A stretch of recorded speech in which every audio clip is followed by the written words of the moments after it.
বলে আমি সিয়ামের ওয়াইফ, আমি খেপে যাব, এটা তো মাপার জিনিসও না আসলে। এটা তো আসলে হবেই, আমিও অভিযোগ করি, ও অভিযোগ করে। বড় ধরনের অভিযোগের আসলে সুযোগ নেই, আমরা উই সামহাও ম্যানেজ। সব কিছুতে কষ্ট পেতে নেই, সব কিছু আবার কানেও নিতে নেই। আমাকে দুইটাই স্বাচ্ছন্দ্য দেয়। সবাই মনে করে আমাকে যদি কেউ বলে আমি সিয়ামের ওয়াইফ, আমি খেপে যাব বা কোনো কিছু, কখনোই না। আমি এটা প্রাউডলি সবসময় বলি। আমি এই তকমা যদি আমার গায়ে থাকে যে আমি একজন চিত্রনায়কের ওয়াইফ, এবং আমাকে যদি কেউ সেই সাথে একইভাবে অ্যাড্রেস না করে আমি একজন বিজনেস ওম্যান বা আমি একজন লাইফ প্রেজেন্টার, আমি মার্কেটিংয়ে আছি, এটা যদি আমাকে না বলে আমার সেটাও কোনো কিছু মনে হয় না। Because I got married to him, এটা আমি সারা জীবন আমাকে এটা নিয়ে চলতেই হবে এবং আমি এটা হ্যাপিলি নিয়ে চলবো and I am proud of. এখন কি যাওয়া হয় গরুরহাটে?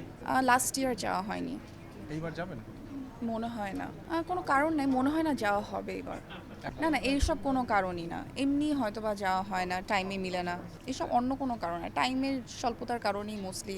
লাস্ট ইয়ারও এই কারণে যাওয়া হয়নি, তো এবার মনে হচ্ছে হয়তো বা এবারও সেই কারণেই যাওয়া হবে না। দৌড়াদৌড়ি বললাম, গরু মাংস নিয়ে হয় রান্না, না হয় গুছানো, ফ্রিজে রাখা, এগুলোই। শ্বশুরবাড়ি গরু মাংস বেশি দেন না শ্বশুরবাড়ি থেকে আপনাকে বেশি পাঠান? কখনো তো মাপই নাই, এটা তো মাপার জিনিসও না আসলে, কখনো এভাবে চিন্তাও করি নাই।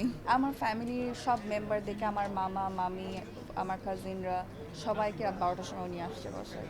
অবসরটা নিজেদের মতনই আসলে ম্যানেজ করে নেওয়া হয়, এভাবেই আসলে জীবনটা এরকমই, তো এটা এনজয় করি।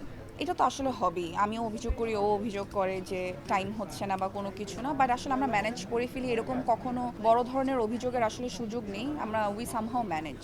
খুব স্বাভাবিকভাবেই দেখি, সব কিছুরই আলোচনা, সব কিছুরই সমালোচনা হবে। এতদিন আসলে এটা শিখে গিয়েছি যে সব কিছুতে কষ্ট পেতে নেই, সব কিছু আবার কানেও নিতে নেই, তো সেভাবেই আসলে সব কিছু কষ্টও পাই না, কানেও নেই না, তা নাহলে তো এত কিছু চিন্তা করলে তো আসলে জীবনযাপন করাটা অনেক কঠিন হয়ে যায়। এখন এভাবেই চলি, গায়ে কিছুই লাগে না।